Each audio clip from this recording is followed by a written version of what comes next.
Hard to believe it's been 3 years since I moved to Sweden for work with my partner. And I actually didn't do a lot of research about this country. And yeah, I still have some experience living abroad in Europe. But here are my surprises and shocks about Sweden. First of all, I never seen people using snus before coming to Sweden, and it's not a surprise that here not everyone's smoking, and I think it's kind of rare to see people smoking here, but everyone with this little tiny pocket with snus, and I really was surprised. And yeah, because in a lot of countries snus actually banned, and here it's very popular, and you can find any snus with different flavors, with different intensity. And yeah, I was like, oh my god, really? And the other thing that people use here quite a lot, it's coffee. It's not a surprise for everyone that Swedes actually love coffee and they really consume a lot of it.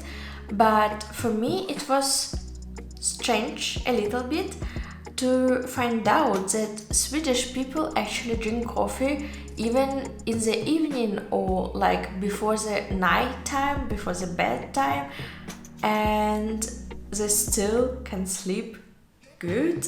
And I was like, wow, this is nice, because I heard a lot about how caffeine affects your mood and your also cycle of sleep, and I tend to not drink hard, strong coffee after 4 p.m. or something. And here people usually drink 3 or 4 cups of coffee. And what I really like, by the way, that here it's a big concept of having coffee or having fika, and it's lovely because people gathering together and having some buns, sweets, or anything with coffee and with tea. And actually, when I knew about fika and this very lovely concept, I thought, oh, this is wonderful, because I'm from Russia and we do a lot of tea, we drink a lot of tea, and it's quite common to have tea before bedtime again, after dinner. And I was surprised when I understood that people here not drinking tea as much as, I don't know, in other countries, for instance. And because our Swedish colleagues asked us why are you drinking tea right now, or what do you found about tea, is it helping you to digest or something? And for me, mostly the answer is okay, I ate some food and I need something to work, so it will help me to digest it maybe, but still it's just a small tradition. And yeah, I was okay, if we have fika with coffee, we can probably have some tea, fika with tea. But yeah, I understand that it's from my perspective, but it's very interesting. And Swedish people were oh, you really drink a lot of tea here, because I think in our office we have quite a lot of Russian people or people from post-Soviet countries, and we really drink a lot of tea. And they're oh, we just bought this nice assorti and just finished. That was very funny. And recently we had a Christmas party with my office, and I really like this small tradition of snapsvisor. It's the drinking songs or whatever it's called in English, I don't really know. But this is so gathering people together. And for instance, you have this Yule buffet, the Christmas buffet, with a lot of food, and while you're still eating, you're almost on the half or almost finished, you're now served with snaps. and this is like hard liquor, strong liquor, and during it, like you drink, you're singing, and then like there's some small pause when you drink the snaps, and this is so funny, this is so interesting. And like on our youth board we had a small booklet, like the small paper with text, and yes, I really love this tradition. This is something unique for me. But you can also hear the songs not only during Christmas, but any other occasion or event, as I understood. Like on Midsummer, there are a lot of snap wizard, or if you have, I don't know, birthday probably, and like family gathering, something like this. So you also have this.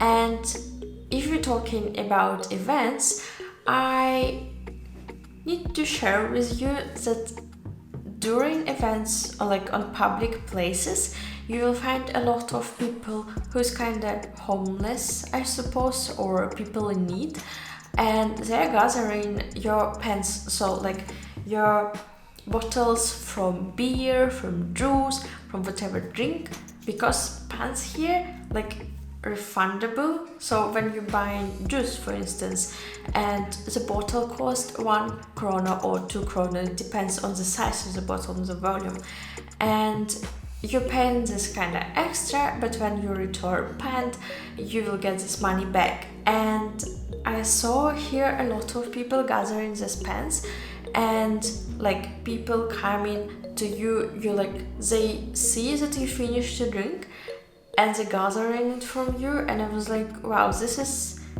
pretty interesting, very like a bit strange, because you see people kind of observing what you're doing to come to you and just grab this pen.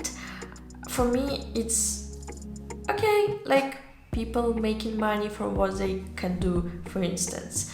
And the other scene was very weird for me when here on the tram, some also people in need coming to you and doing like this, just like in front of your face with them, like, can you give me a coin? But if you're familiar with Sweden, you have no coins. It's like the country where everything is almost paperless and you have no cash with you. You're paying by Swedish, by card. And yeah, so first of all, this was very intimidating. I was scary a little bit because I was like in my phone and lady was just like doing this in front of me. I was like, what should I do? And yeah, but this is the life. Sometimes it's happening, and like in many countries, people having homeless people, and yeah, I feel really sorry for them. Okay, the next one is not kinda a surprise or a shock, but this is a difference, for instance, between Russia or post-Soviet countries with Europe. And when we discuss this with local people or expats coming from Europe, it's usually a surprise for them that we don't celebrate Christmas, or we kind of celebrate Christmas but on different calendar, like on different days. The Christmas for post-Soviet countries is 7th of January, and we have a big holiday from 31st of December till, I don't know, 9th of January or something like this. So you have all these days for celebration.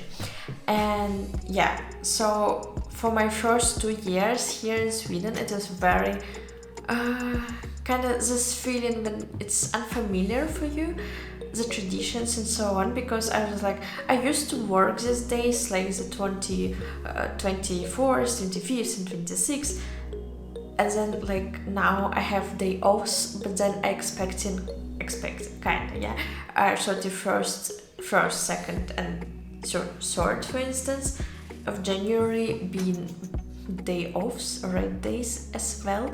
but this is not happening. And I think only this year I actually used to celebrate Christmas. I used to go somewhere or take more day offs to have the connection between Christmas and New Year, and I'm really happy about it because I tend to assimilate to Sweden and I really like culture and traditions here. So I was like, yeah, I need to use to celebrate Christmas. I need to use to do something these days.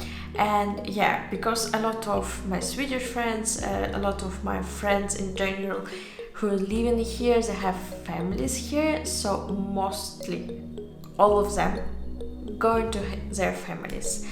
And yeah, so this is a little like family tradition between me and my partner and maybe some of my friends who staying here and not going to any other cities, for instance. But it's still nice.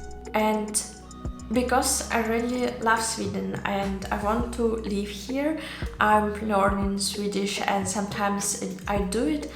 We are watching YouTube, like YouTube vlogs in Swedish, and what I noticed, and I also noticed it in my office because we have Swedish colleagues as well, and yeah, like people using a lot of oi oi oi sound, and this sound, like, because I can say oi when I have like touched something very hot and I don't like it, so I was like oi. Or if I spill something or brew water accidentally, or I don't know, like, so something unexpected happened. But here, I've like in some vlogs, I heard this oi oi sound for woman being very surprised and excited about some dress she found in the shop, and I was like, wow, this is interesting because I never heard this oi sound for this kind of occasion. And yeah, this is really nice and like very cultural, I think, and this helped to understand like what people say and what people have as an emotion for something that it's not very common for me. Then it's pretty common for Europe in general, as I think, but in a lot of post-Soviet countries we have a paycheck twice per month. So we have it like 15th of the month and then 25th of the month, for instance. So you kind of know that you have like your salary separated into parts, and I found it not really wise, I think, but I don't really know. Like, if you have any opinion about this, leave a comment for me. Thank you. And yeah, because when you have the paycheck twice per month, you kinda can, like, I don't know, spend all the money and then wait for the other part of the money. And yeah, maybe this is better if like person has no financial experience or any financial like knowledge how to manage the money. And here in Sweden, paycheck once a month, and it's usually 25th of the month itself. And I think this is lovely because you kind of can hold all your money together for one day and then you manage the money.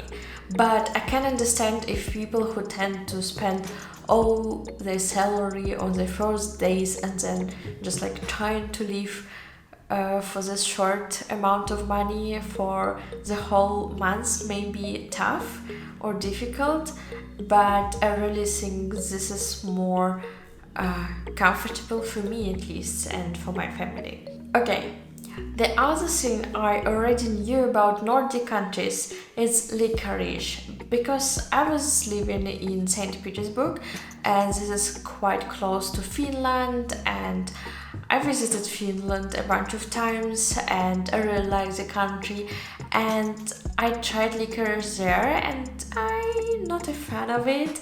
And when I came to Sweden, like, oh, what's your favorite candies, what's your traditional candies and sweets? It's licorice.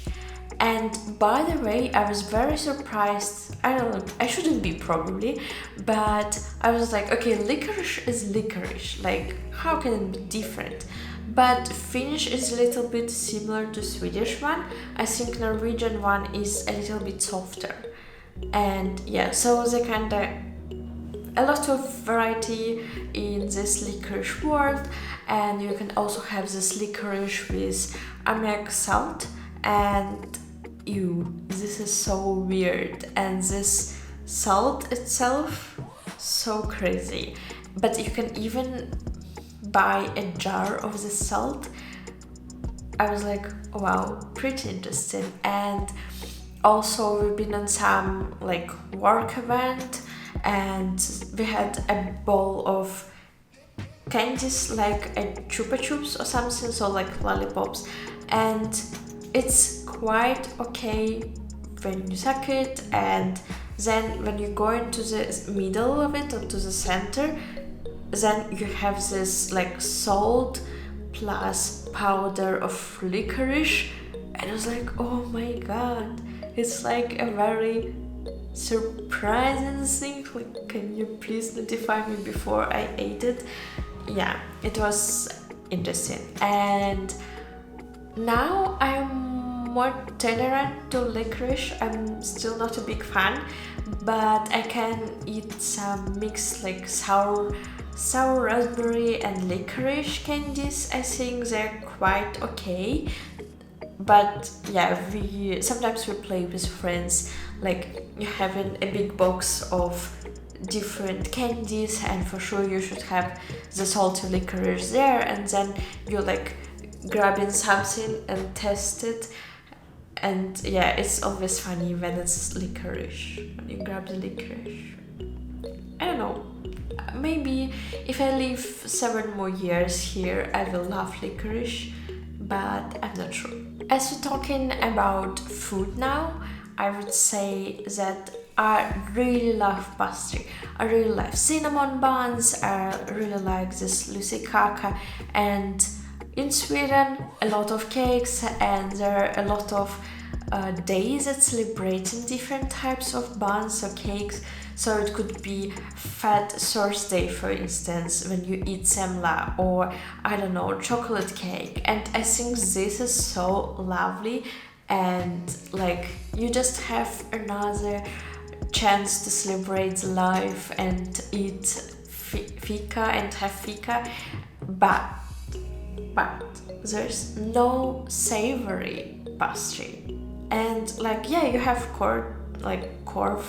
This is a hot dog kind of stuff, and sometimes you can find burek in shops, or the mozzarella sticks or something. But I really used to have some savory buns, for instance, like the pastry with ham and cheese, or with, I don't know, mozzarella and tomato, or any kind of meat, minced meat. And this is what I really miss, but I found it in Poland, for instance, and yeah, I really enjoyed.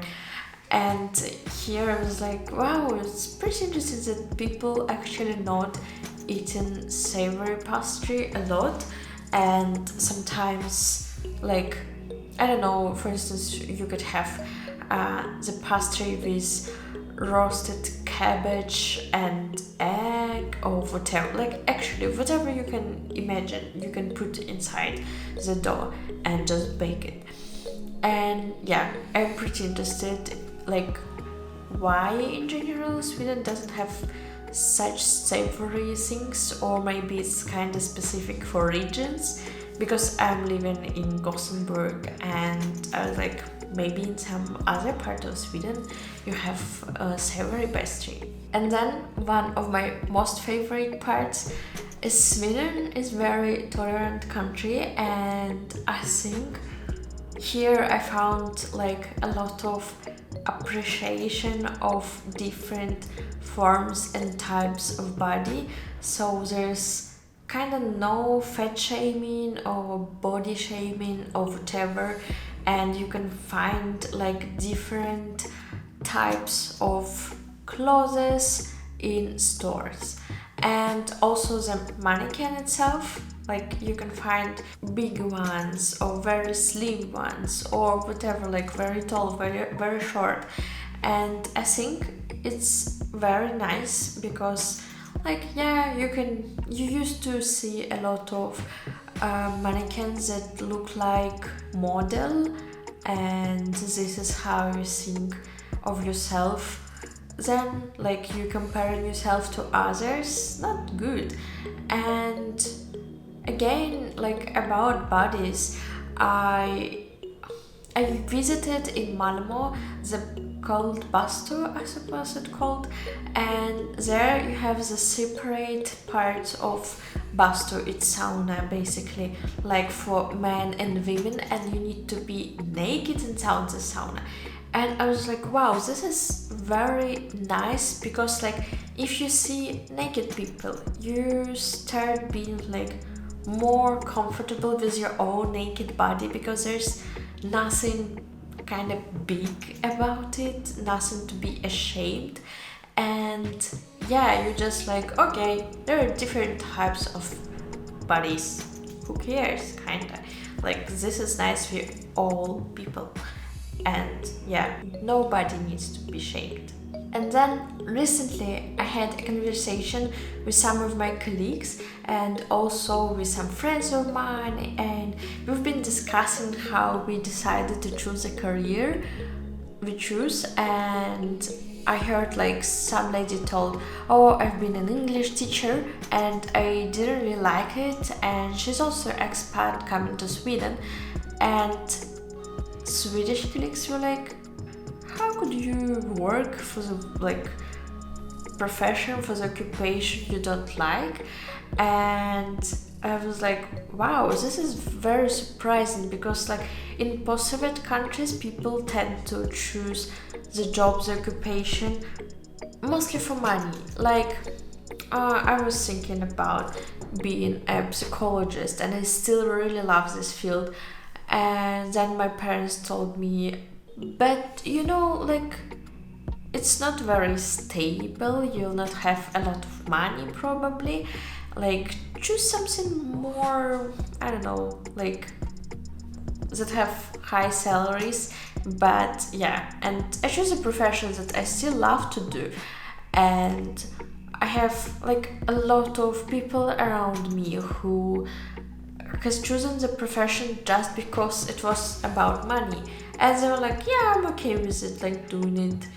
And yeah, and you have like a lot of shame in post-Soviet countries if you're working like just, I don't know, like just in the shop or just as hairdresser or whatever, like. But in Sweden, I yesterday watched a video of Jenny Mustard, I suppose, about Sweden is not utopia, and she told, yeah, when we like were choosing the university and the program, we didn't really care about like how much money in this occupation. Like yeah, it's kind of okay because in Sweden you will be a middle class probably. Like yeah, you probably will not have a lot of money, but still it will be enough for travel, to have nice foods, and yeah, just like for life. Very beautiful, very nice life. I was really surprised how easy it is to have a healthy lifestyle and to choose healthy options here in Sweden. And about it I have my previous video. Here it is. Thank you, Puss Puss.